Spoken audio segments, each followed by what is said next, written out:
But it actually did change my life. It gave me a lot of confidence.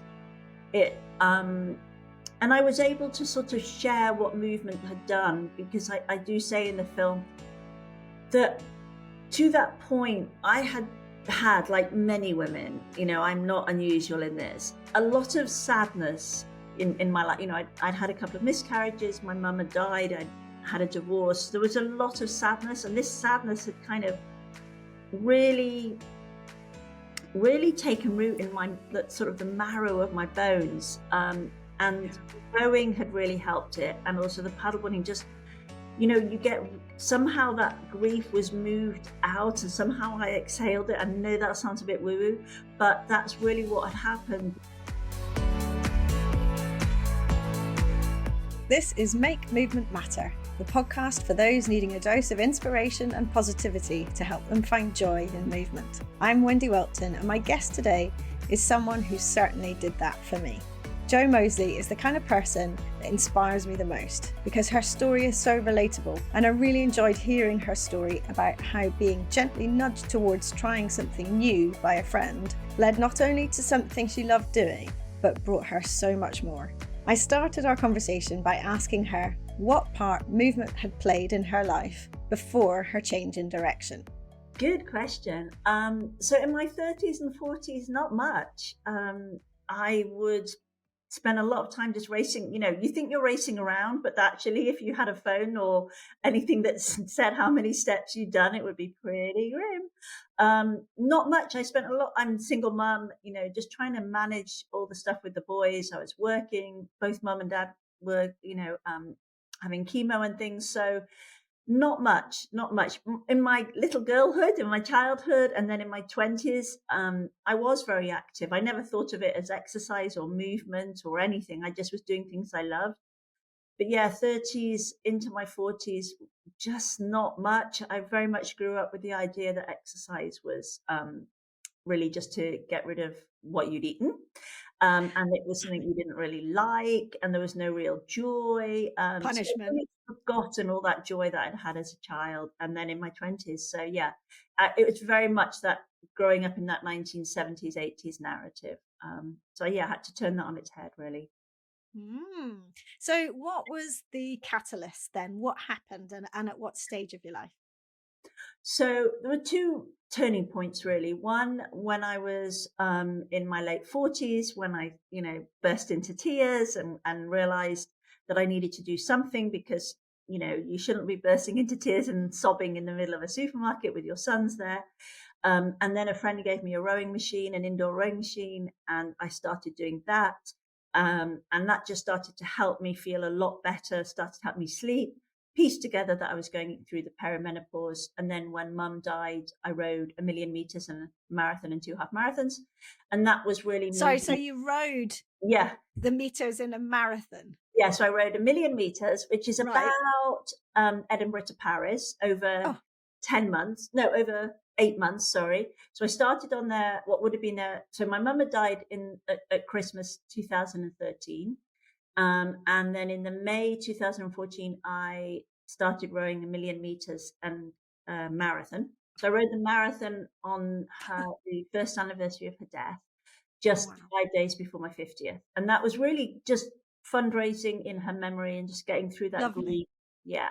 And then a couple of years later, which, can I just say, is an amazing thing in itself. Oh, thank you. That's a lot. That's a lot more than anyone. And it's like we're going to move on to talk about it. It's a big challenge in itself. And you were just doing this at home? No. So at first, my friend gave me the indoor rowing machine, and I did that at home. And then it collapsed, this machine. I think originally she was going to take this machine to either the tip or the charity shop. And when I told her that I'd been crying in the supermarket, she gave it to me and as the stopping off point. But ultimately it did sort of, fall apart. And so then I went to the gym, and it just became a place of really, just a place I would turn up to every other night and row, and just very soothing, very comforting. Didn't go to any of the other machines, just literally went on the rowing machine.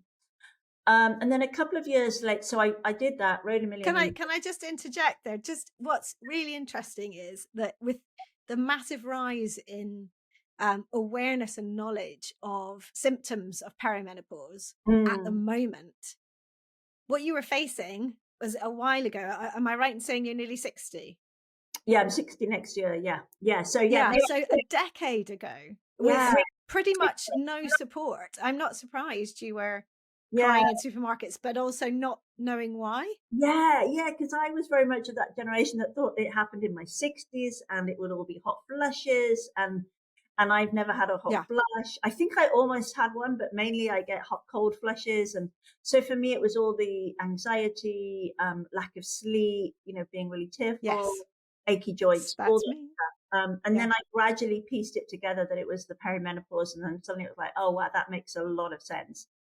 And then, so I did all that, and that was great. And I carried on, and I went back to, outdoor swimming and swimming in the sea, all bodyboarding, all these things I loved. And then in 2016, I took my first paddleboarding lesson, and that came as a result of an injury. I'd hurt my knee, and Ah, I'd set myself a little challenge. I like little challenges. I like a little challenge with a little hashtag. good. Even if no one else knows the hashtag, they're for me. They're very much for me. Um, and so I set myself a challenge once my knee was improving to spend 30 minutes each day outside moving. And that was September the 1st, again, that whole back to school stuff. And so I took my first paddleboarding lesson, 24th of September 2016, and just loved it, loved it, loved it. Like literally the minute I stood up on Derwent Water and looked out and thought, wow, I absolutely love this. So yeah, and then a couple of months afterwards, And how did it make you feel? Mm, What was it that made you go, wow? What do you think the sort of essence of that was? Because you'd obviously already been doing quite a few other things. yeah, You've done things in your childhood and so on. What was so yeah. special? I think I think there's I don't know if you know the Amy Cuddy TED talk about the sort of power pose. And I think paddleboarding, yeah, exactly. Paddleboarding has that. You're sort of standing there and you're feeling really like you're literally walking on water and the view is extraordinary. And I think that really helped. I'd always wanted to be a surfer in my childhood, but I always thought I was just not cool enough. And I had tried surfing between my rowing and paddleboarding. I had tried surfing, but every time I surfed, I injured myself. And I thought, this is fun, but it's not that much fun every time I hurt myself because I wasn't very good. I'm not saying surfing's dangerous. I just wasn't very good at it. And so I just felt like paddleboarding has a much smoother sort of learning curve. Within a couple of hours, a lot of people are standing up. It's very joyful, very accessible, and I just felt great. And I always say I felt like a warrior, not a worrier. And my natural default position is worrying. Oh, I love that. That's my Yeah. natural place to go with every situation. And then a couple of months later, I thought, right, I'm going to paddleboard from Liverpool to Leeds, so 128 miles. But crazy, silly as it sounds, I hadn't actually paddleboarded for that much until I made, I'd already made this massive decision. I didn't really know how So much. say again how many miles it was. It Then was at it's that coast to point. coast. No. At that point in 2016, it was No, 128 miles. So just from Liverpool to right. Leeds. But when I told a few people, Christmas party season, it was like, well, that sounds logistically very difficult. It sounds quite boring, and it sounds too difficult for a woman of your age. And I was only 51, coming up to 52. And I should have Mm, just said, yeah, whatever. But instead I went, oh yeah, you're probably right. I probably can't do it. So I put the dream away. But then I think you may relate to this, Wendy. In your 50s, people that you care about start to get poorly. It's way too young for them, but they do. And I lost a number of girlfriends who were all really intelligent, interesting, creative, kind, generous women, just really special. Kind of, if you bumped into them in the street, you'd be like, gosh, I'm so glad I met her. That always just offered you something in yeah. life. And so 3 years later, it took me 3 years to, pluck up the courage to sort of revisit it. 3 years later, January 2019, I thought, right, life is just very short and precious. It's a big, big cliche, but it's very short and precious. If you have the spark of a dream, you should at least try to get yourself to the start line. Whether I finished it or not didn't matter, but get myself to the start Yes. line.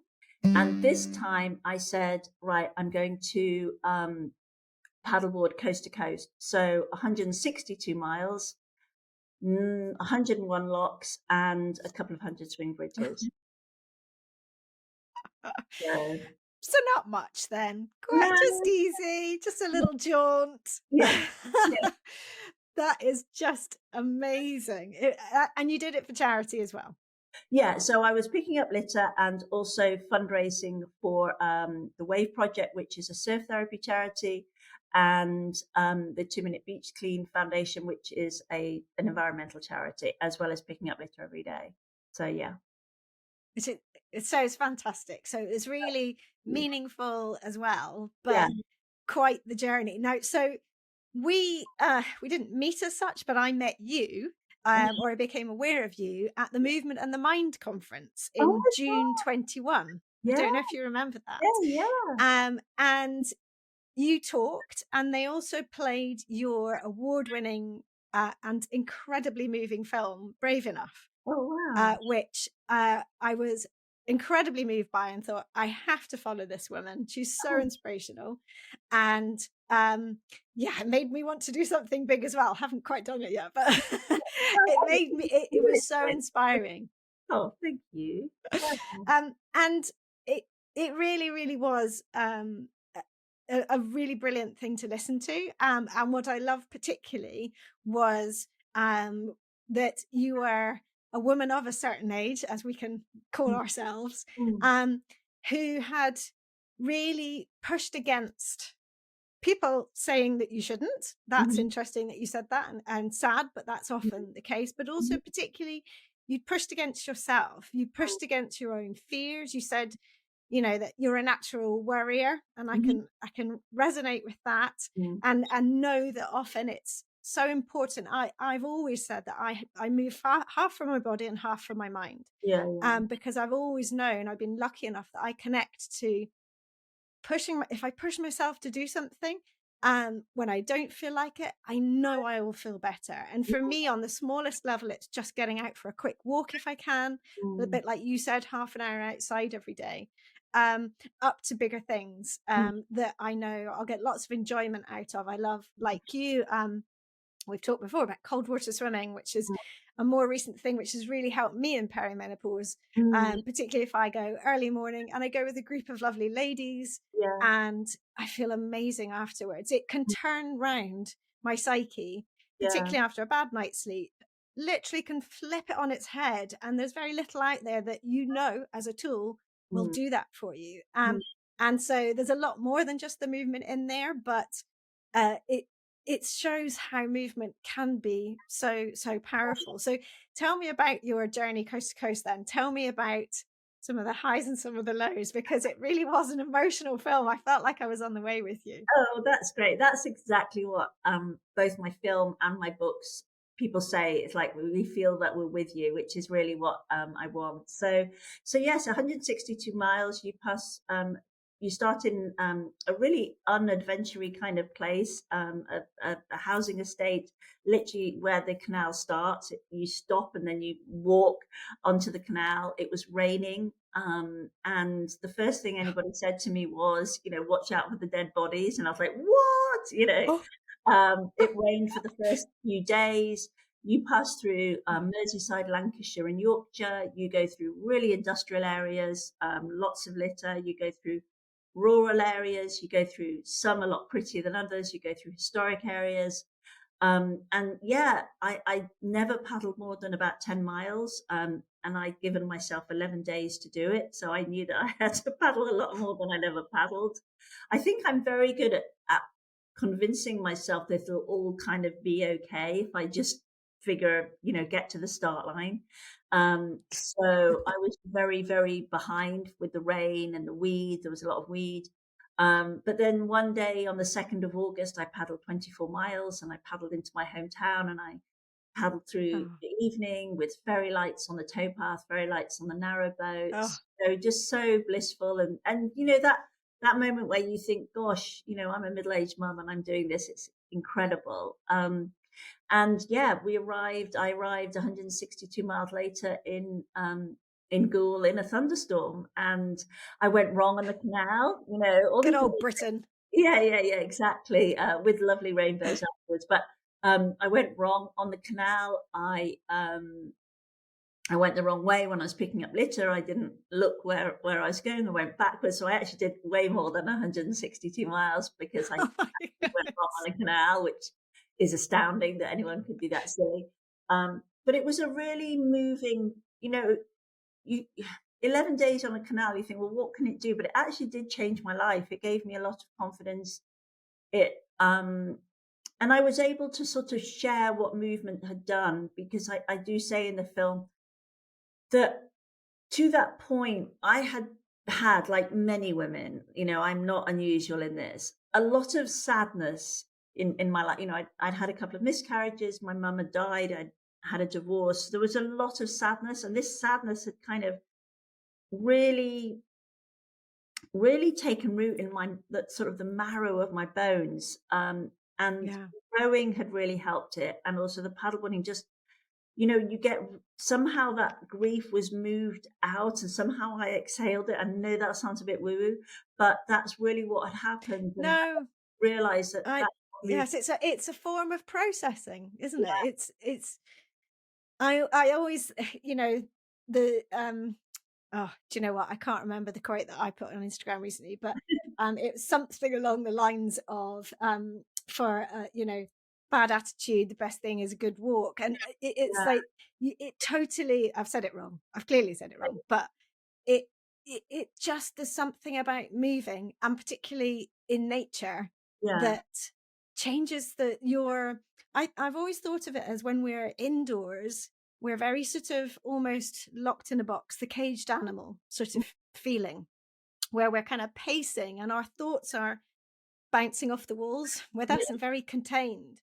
Whereas as soon as you're outside, it feels that they're free. It's yeah, that there's a sort of a lighter floatiness about your thinking yeah, where nothing bounces, it just drifts. And often when I'm walking, I can think about something or I can kind of not. And in that sort of the way that people talk about meditation, I can let thoughts flow in and out and yeah, it's all okay. I yeah, don't know if that makes, yeah. No, if you it agree does. with that. It does. And you talked about having spoken to Caroline Williams. It's very much, she talks about a journey that you actually, your body is like, I'm physically moving away from a situation. And I think any journey like Exactly. that, you're moving away and you're not leaving it behind, but you're saying it's possible to walk away. I know that writing my books, I'll often just be like, oh, I just can't get this word right, or it doesn't feel right, or I'm not sure I'm expressing this correctly. And I'll go for a walk and then suddenly something will just go and I'll go, that's how I need to write it. Or I'll go for a walk and go, oh my gosh, I've forgotten to put that bit in, quick, get home. So, Quickly note it down somewhere before I forget it. particular foul that needs an explanation. So yeah, I do feel like the paddleboarding just really helped me. And the boys, you talked about your family. My eldest son at the time was doing his master's degree, and my youngest son was going off to uni. So I was going to be like, single mom, empty nester, and I needed a big Emptiness, yes. dream to pull me to the future. And I did it deliberately when they were both, I think they were both traveling. And I remember one time I was on the paddleboard in Leeds and I was having like a four-way conversation with both boys and my sister on WhatsApp. And I was like standing there WhatsApping, saying, well, this is my opinion on this situation. One of them was having a situation out on his interrailing. And then I kind of looked up and I thought, oh my gosh, if I don't stop WhatsApping, I'm going to hit where they collect all the rubbish. Caught up in a weir here, which is really not a sensible thing to do. Yeah, really not a good idea. So yeah, I deliberately wanted to do it whilst they were busy doing other things, so that it was very much like mum's going to be okay. And I think paddleboarding has Yeah. given me that. I know that there's a place where I can go and find joy, whatever is happening, and that could be swimming, it could be hiking, it could be going on my paddleboard. But I know that I will always come away feeling better. And that's knowing that knowing that you have something in your life or a few things in your life that you will know will give you joy. Not every time 100 million% joy, but you will come back feeling better, is just such a Better. gift. Yeah. You'll just feel better. You know that you'll just feel better. And would you recommend then, obviously you've made huge changes in your life. You've you obviously, you say you like setting small challenges, but I think you've set yourself some very big challenges over the last decade or more. And I know from your Instagram that you do like setting other little challenges. I watch your headstands and think, ouch, apart from anything. I But know I also we did our little get up from the ground, little movement and things like that. You do obviously embrace it. yeah, And what that shows to me is that you also have sort of tenacity yeah, because you keep trying, you yeah, keep chipping away. yeah, If and I see that consistency, the sort of keep showing up mm, cliche, but very much a truth. Um, if people find that hard, mm. what would you say? Would you have any advice for them about that? I think it is just setting yourself little challenges each day, just to say, look, sometimes if I'm coming back from work, it takes me more time to get my dress off to then do the headstand than actually doing the headstand, but nobody needs to see me doing a headstand in a dress. So Okay, mental image. yeah, I know, with my big, opaque tights that come up to my boobs. Nobody needs to see that. So it's just setting yourself something little that you can do for yourself. I do put it on Instagram as a kind of accountability thing, Mhm. but also just doing it for you and knowing it's for you and just seeing those tiny little improvements, like at the beginning when I Yes. was doing it, I had to just be in leggings and a t-shirt and bare feet because shoes would just wobble me over. And now I'm like in my winter paddleboarding gear. I've often got really thick boots on. I've sometimes got my buoyancy aid on. It's a really kind of harder thing, but I feel like, oh, I can do this. I wobble a bit and then Yeah. each time I get a bit better. So I think having something small that's just for you that you feel like it's super personal. And so, I know like the routes to take a dog walk. I know that route is about a couple of thousand steps if I do it like 4.5 times a day. And then my kind of wandering is around into town, shopping or whatever, walking to work. I'll hit my 10,000. Don't always hit my 10,000 in the winter, might be 8 or 9, but I just know that if I just chip away, you said the exact word, I'm a chipper away at. I'm never the fastest. I'm never the fanciest. I'm never going to race. I'm never going to be complimented on my style or my performance, but I'm a good chipper away at. But isn't that most of us Yeah, ultimately? You exactly. know, if there's anything more important, and that's pretty much what I try to, the way I try to speak, because like you, I hate this phrase, but just a mum who Yeah, is midlife, who is making my way, trying to keep myself out of pain, having had a bad yeah, experience, and trying to make improvements each day. And like you say, finding joy even in the small things. And when you're moving, you can find joy. So just out on the walk, noticing the colors mm, changing in the seasons, noticing the berries, tuning in that mindfulness to hearing the birds sing and just thinking, wow, I'm lucky to yeah, be here and experiencing that. And I I really feel like if you tune into joy, you yeah, find more joy. yeah, yeah, yeah. And it's allowing yourself to feel joyful. I think I'd just been sad for so long. I didn't really remember what Yeah. joy felt like. And then suddenly I Yeah. felt it. And, I was like, wow, where do I just feel, alive? Not like, wow, wow, wow, fireworks, but where do I just feel at peace and calm and alive and Yes. enjoy? Contentment. Yeah. Yeah, and just that, yeah, contentment, so yeah, I'll never be the fastest or anything like that, but just that chipping away and just thinking, wow, it just reminds you that you have something to contribute to the world. And there's all that research about moving and hope molecules building. And, Yes. sometimes I will literally be feeling like, just this book is overwhelming me or this thing is overwhelming me. And then I'll just go out and I'll go, no, remember that hope molecule kind of bubbles up and you remind yourself you're very lucky to be writing a book and it's going to be really good. Like the first one was really good, the second will be fine, don't worry, don't worry, don't worry. And Of course it will be. but that comes from the moving. There's no amount of sitting there on my laptop that's going to come Mm. from. I know that if I just go Which is kind of the double-edged sword of always providing content or writing about movement, Yeah. is that you have to tend to sit or be sedentary to do that. And I've always been quite, part of the reason I got into coaching, which was not my plan Yeah. whatsoever, because obviously being in pain for many years, I was thinking about just my own wellness. So I certainly Yeah. wasn't thinking about helping others. Yeah. But as I had to learn more and more, I kept thinking I need to share this, because if this is powerful for me, it must hopefully reach other Mm. people. But when I set up my coaching business, I was like, well, this is a great idea, because then it gets me moving, because I'm Yeah. coaching people, win-win, Yeah. doing what I love and moving.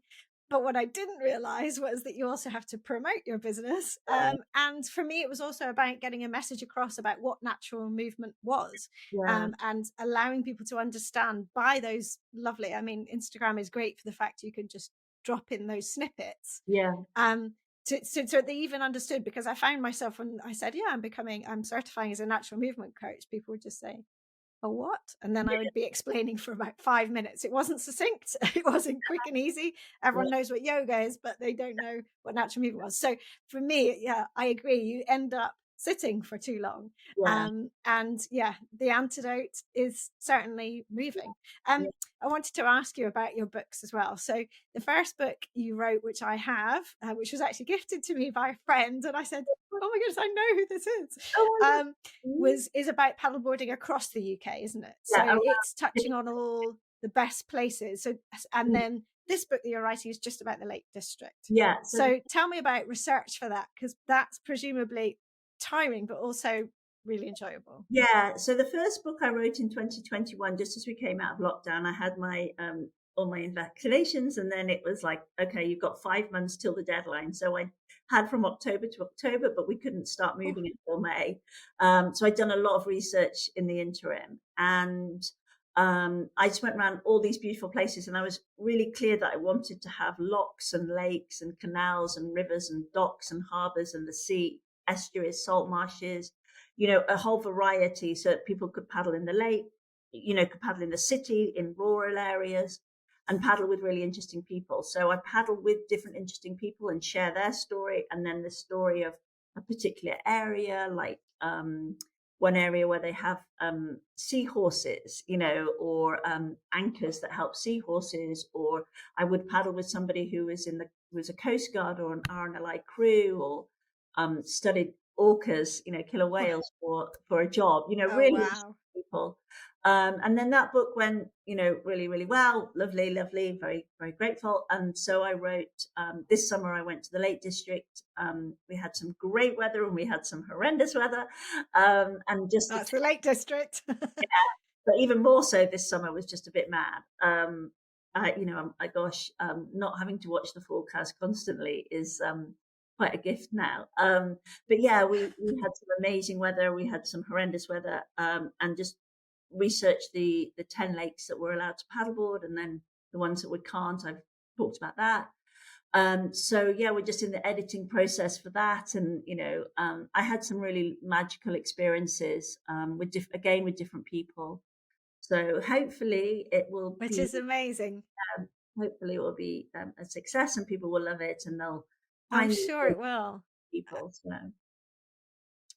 And I, obviously moving, paddleboarding could be seen as a solitary thing, but it's actually really important a lot of the time that you are with other people for safety's sake. yeah. So from following your journey on Instagram, you meet some wonderful people, and I'm sure that's a huge bonus. I was just going to ask you, what about your friends and family? What do they think about the new Jo versus the previous Jo, I should say? I think they're happy. Yeah, I think they're happy. I think for my sons, knowing that I'm happy is important. They don't want their mum sort of like on the phone the whole time saying, what's he doing? Although I am a bit like that now. But yeah, I certainly got like that in lockdown. Yeah, I think everybody's happy. But I think, to be honest, people that have known me since I was a little girl, it's not really a surprise. It was like the times I was took that detour in life where I wasn't doing stuff was probably the time when I was a bit lost and I sort of found my way back to myself. So I think for them, it's not particularly a surprise. My dad, I mean, it's really, my dad always makes me laugh because my dad was a sailor and a diver, and he only stopped diving in his late 70s because he'd had so many cancers and had a problem with his heart as a result that the doctor just said, look, you probably should stop diving. I don't really know why I'm saying this, but you probably not the best thing to be doing in your late 70s. And my dad, and a sailor. So it always surprises me when I say to my dad, oh, I'm just going for a dip in the sea. And he goes, oh, why ever would you do that? And I'm like, but Dad, you're the one that kind of introduced this to me. You know, my dad and I used to go diving in the 80s together, which was just amazing. But, you know, he was diving in the 70s and 80s when they didn't have wets, you know, I mean, they were just had wetsuits with sort of toweling material in them. And you know what I mean? And now when he's just 19, I'll go, I'm just going for a dip in the sea. And I'll go, ooh, I wouldn't be doing that. And I'm like, it's your fault, Dad.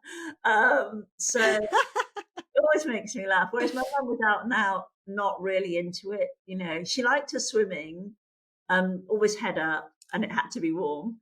And she looked as glamorous coming out as she did going in. But yeah, mostly people would say, well, that's Jo, that's the Jo that she was in the 60s, 70s. So it's kind of quite nice in that respect. And I'm not going to generalize and put this on people, but would you say that it could resonate with a lot of people that perhaps they see their childhood and their earlier years, their earlier 20s in one way, particularly as women perhaps who've had families and therefore given a lot of their time to raising children, and perhaps feel like they've lost themselves slightly in that process. And I mean, you'll probably have that amongst friends and so on. We've only got our own sphere of reference, haven't we? But do you think that that woman or that man can come back from that situation themselves? What do you think is the sort of key ingredient that can shift them forward and probably get past fears that have developed? Yeah, I think that's really true. I think always, I always just say, you know, start small, start where you are, start today. Like, don't put off till the conditions are perfect, the circumstances are perfect. You know, just, you know, if you can, you know, obviously I'm very able to walk, you know, go out and do something and just notice when you feel that joy. You know, just notice, like when I was learning to surf, I kind of liked it, but I didn't get that joy because it just felt like such a steep learning curve. And I just kept coming away in pain because I was really not good at it. But I immediately felt it going paddleboarding, and I feel the same bodyboarding. I feel the same hiking. I feel the same swimming in the sea or in the Lido or the river when it's okay to swim in the river. So I think it's like noticing that joy and giving yourself the space to say, this is joyful. I feel alive and calm and happy, and I feel like the essence of me. I never worry what I'm looking like. I never worry. I just worry about obviously safety, but what does it feel like? And noticing that and trying different things. Like I went on an e-bike in the summer and God, I loved it.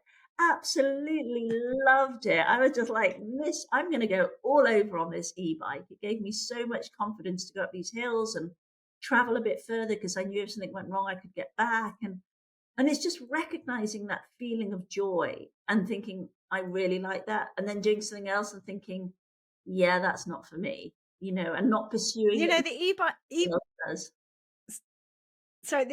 is a really good example, actually, because both my parents have recently, not that recently, a couple of years ago, acquired one because hills were getting really tough. Yeah, And you can get to the point where you think, I am actually going to give up cycling because of something, or you give up X because of Y. yeah, And so actually finding a little way around it like that yeah. is brilliant, because then you're still putting effort in, you're still getting that exhilaration. And as you say, you're also getting to out and seeing things. So E-bikes are a really good example, actually. I haven't tried one yet. I haven't tried it. I Oh, must go and have a go they because are apparently really it is great heavy. fun. They are really heavy. So I went up a bit of a pathway and then realized I shouldn't be going. So I had to come back down and I was like, whoa, this is a heavy thing. I did notice that, but I was abroad and I went wrong. And I was in some vineyards and I ended up at the start of a tunnel. They were building a tunnel system through this road. And I thought, I don't want to be going through the, these workmen were looking at me like, what are you doing here? What, What's she doing here? like literally, what are you doing here? And I was like, I'm not really sure actually. So I thought, right, Don't know myself. yes, good question. But I knew that I'd just come down a really steep hill, and I was like, if I was on a normal bike, I would be panicking because I think, gosh, that is a really steep hill. I'm not sure that I want to go up that again. But because I knew that I had the electric bike, I was like, it's cool. I can get up that steep hill, not a problem. So I kept super calm. And then as I was calm, I went, if I cut through this pathway through the vineyard, I mean, I wasn't treading on anything. It was like a proper pathway. I wasn't like damaging the vineyards. Actually, it was an apple orchard. I'm not damaging anything. I can get back to where I started. And it was because the e-bike gave me that confidence to know it was all going to be okay. My brain was calm enough to find a solution. So I didn't need to go back up the Yeah. hill. I just needed to cut through. But if I hadn't had that e-bike, I would have been in panic mode of, how do I get back up that hill? What if I lose my way again? And I would have gone off Mm. into sort of panic mode. But the e-bike just made me just feel calm and I found a solution. So I think, yeah, it was really good. And I just loved Yeah. it. Like literally zipping along going, I love this. I love this, like I was like, That's a great idea. It is. I mean, yeah, it's a genius idea. It really is. yeah, I live on quite a steep hill, and I'm always very aware of the people who look particularly relaxed going up such a steep hill at a certain pace, yeah, compared to the others who are yeah, slogging away in pain and dripping with sweat, like my husband is when he comes in yeah, absolutely covered because it never gets easier. yeah, One thing I wanted to ask you about was the beach clean. So I regularly see you talking about going and doing beach cleans or picking up litter and so on from rivers as you go. That's obviously something you're quite passionate about. And it occurs to me, again, that's something that people could easily start themselves in their local area yeah, because it would get them out and about, benefiting the environment, clearing up, walking, perhaps doing it with community. yeah. And it could be really beneficial and feel quite fulfilling. Yeah, exactly. All those things. It's like this wheel of well-being. You're outside, you're making a difference in a world which just seems so overwhelmingly difficult at the moment for so many people. And you just think, like, how do I address any of these problems? And obviously, picking up litter is not going to, address the bigger problems, but it is making a bit of a difference. And you meet other people, and you Yeah, feel you've got a purpose. And I always say, I can't change the world, but I can change this little bit around me. And it just gives you that sense of agency. And definitely for I healthy love that. aging, you're meeting other people, you're having a purpose, you've got a connection with the online community of 2 Minute Beach Clean. There's always someone just saying, well done, you've done something. And, in a world that doesn't always sort of congratulate you. It's just really nice having someone saying Yeah, thank you. So yeah, yeah. and sometimes it's really heavy stuff. Like recently, there was this massive rope that I was like What dragging. have you found? Go on, tell us what you found. Like a piece of ghost net rope, and I was like pulling it along the beach, and the boys were like, "Mum, you want videoing this?" And I was like, "Yeah, please." So yeah, it's just a really nice thing to do, and it just helps you think, right? I am making some kind of difference, and also it's saying thank you to the places that bring joy. These places bring me such joy. Yeah. It's just nice to be able to say thank you and look after them. And yeah, Oh, that's lovely. Yes. so yeah, I'm very lucky that I can do it. The dog is always a bit like, oh God, what's No, she it's brilliant. Yeah, the rubbish lady. doing? Yeah, no, I think but it's also to have to set yourself goals with the challenges you have is an Mm, amazing thing to do. mm, But as you say, also to bring purpose and fulfillment by doing something that helps others is yeah, also a reason to meet up, share, get out, be yeah, consistent. and keep going, because it's a never ending thing. When you look at the hedgerows, it's absolutely never ending. Yeah. And, you know, it's very sad, but we have to all do our bit. And Yeah. that's, you know, all our small bits hopefully will add up to something big. I just wanted to read, just to wrap up, this wonderful quote from your website that I Oh, really liked. So your words read back to you. I believe, I believe we're not too old and it's never too late to have an adventure. Create a fresh start and make a difference. Yeah. Let's enjoy the journey together. And this podcast is called Make Movement Matter, which I think is something you have certainly been doing in your own lives, but you've clearly created what I talk about as the ripple effect, where you will be inspiring and affecting others, giving them the confidence to do that. As you know, I'm always keen to offer practical tips and advice. So have you got anything to finish on that would be advice to listeners perhaps who are not in the right place they want to be in their lives, know that they want to move more and want to make a change? What would you say to them?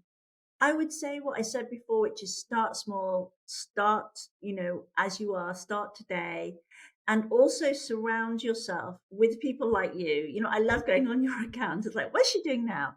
You know, that whole, like, picking up litter, I'm thinking, oh, I'm squatting, I'm standing, I'm stretching. And just do the, you know, like you say, 5 minutes, just, you know, sitting on the ground, just always feel like you don't have to be at the end of the journey at the beginning. Just start where you are, start small, and do it for you, you know, understanding that it's all about you. It's not, you know, it's not what everybody else. Don't compare. Don't compare. It is absolutely the thief of joy. And don't compare like yourself to other times when you were younger or before you were injured. Just do it for you right now. And, you know, have a little notebook maybe and just say, look, you know, I've started doing a kind of, what are my intentions for the day? What am I grateful for? And often my, you know, or actually not what my intentions are, but what I'm looking forward to, which I think is a really nice thing. You know, and often I do like that. What I'm looking forward to today is, you know, going for a walk with the dog, or I'm looking forward to going for a paddleboard, or I'm looking forward to just spending time with the boys. You know, what am I grateful for? And it's really interesting. It's never about the big things. It's always those little things. Just, you know, I'm looking forward to just, you know, doing my headstand or whatever. But yeah, do it for you. Start small, start today, but just do something every day. It's that whole time. I mean, I know the words all consistency and showing up, but it's just doing it for you. Something small each day all adds up, doesn't it? It really, really does. Thank you, Jo, for spending the time. You're a huge inspiration and you're a lovely person. So that really helps. And I've loved chatting to you and I love following your Instagram. I'm going to link everything in the notes so that everyone knows how to find you. Yeah, thanks very much and keep doing your good work. Thank you so much. Thank you for having me. I'm very, very honored. I always love hearing my guests' movement stories or learning from them about topics they're passionate about. I hope you've enjoyed listening, and if you have, you can help by doing 3 things. First, press the follow button to tell podcast platforms you want to listen again. Second, please give the show a 5-star rating and leave a review about why you liked it. And third, I'd love you to share it with friends and family or on your socials, for which I'm truly thankful. Finally, if this podcast is making you want to start reclaiming your own movement, join me in the Reclaim Movement membership for classes, both live and by replay, and countless videos of mini movement breaks to add into your daily life, covering practical and fun, important natural movements. Visit reclaimmovement.co.uk/membership to get started with your 7-day free trial. See you for the next episode, and thank you so much for listening.